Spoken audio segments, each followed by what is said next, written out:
নমস্কার বন্ধুরা, আশা করছি সবাই ভালো আছেন, সুস্থ আছেন। আপডেট মিত্র অনুরাগ চ্যানেলে আপনাদের সবাইকে স্বাগত জানাই। আজকের ভিডিওতে আমরা আলোচনা করব যুব শক্তি প্রকল্প নিয়ে।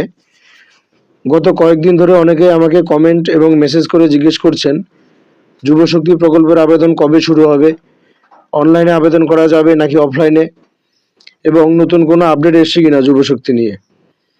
তো প্রথমেই একটা গুরুত্বপূর্ণ কথা বলে রাখি, এই মুহূর্তে যুবশক্তি প্রকল্পের জন্য কোনো অফিসিয়াল অনলাইন আবেদন বা অফলাইন আবেদন চালু হয়নি।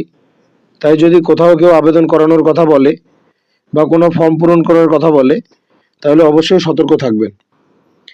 এখন প্রশ্ন হলো, তাহলে যুবশক্তি প্রকল্প নিয়ে বর্তমানে কি কোনো আপডেট রয়েছে? তো বন্ধুরা, বিভিন্ন রাজনৈতিক বক্তব্য এবং জনসভায় বলা হয়েছে যে আগামী 22শে জুন 2026 তারিখে রাজ্যের বাজেট পেশ করা হবে। সেই বাজেটে যুবশক্তি প্রকল্প সম্পর্কিত গুরুত্বপূর্ণ ঘোষণা বা আর্থিক বরাদ্দ আসতে পারে বলে আলোচনা চলছে। তবে মনে রাখতে হবে, এখনো পর্যন্ত সরকারিভাবে কোনো চূড়ান্ত নির্দেশিকা প্রকাশ করা হয়নি। তাই বর্তমানে কোনো আবেদন শুরু হয়েছে বলে ধরে নেওয়া ঠিক হবে না।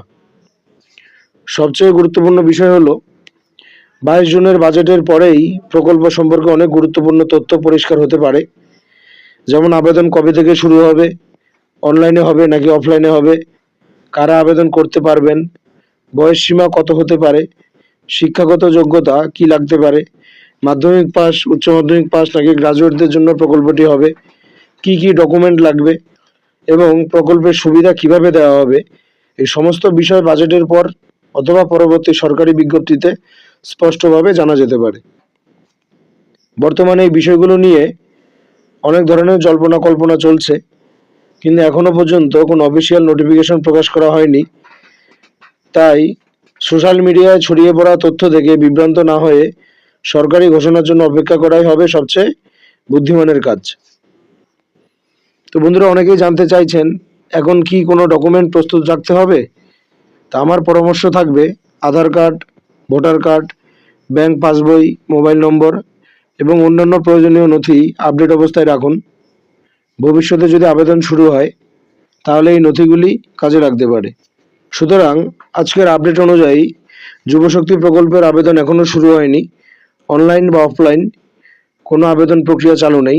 22 জুনের বাজেটের দিকে সবাই নজর রাখছেন এবং বাজেট ঘোষণার পরেই প্রকল্প সম্পর্কে আরও স্পষ্ট তথ্য পাওয়া যেতে পারে। তো যদি ভবিষ্যতে কোনো অফিসিয়াল আপডেট আসে, আমি অবশ্যই আপনাদের সবার আগে জানিয়ে দেব।